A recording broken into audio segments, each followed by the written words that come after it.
నన్నెవరైనా తప్పుగా అర్థం చేసుకొని తప్పుగా ప్రవర్తిస్తుంటే అది వాళ్ళ ప్రాబ్లం. నేనేం చేయలేను. వాళ్ళు తప్పుగా అర్థం చేసుకున్నారు. నేను కానిది నన్ను అంటున్నారు.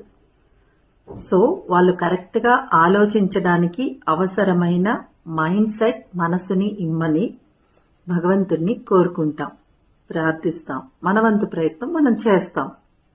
వాళ్ళు అర్థం చేసుకున్నారా సరే, ఇంకా తప్పుగానే అర్థం చేసుకుంటూ అపార్థాలతో వెళ్తున్నారనుకోండి, వాళ్ళ కర్మ అని వదిలేద్దాం.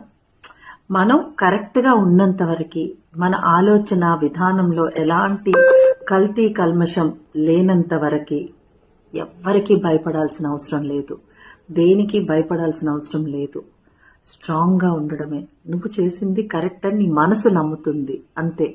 వాళ్ళు తప్పుగా అర్థం చేసుకుంటే అది వాళ్ళ ప్రాబ్లం, వాళ్ళ కర్మ అంతే.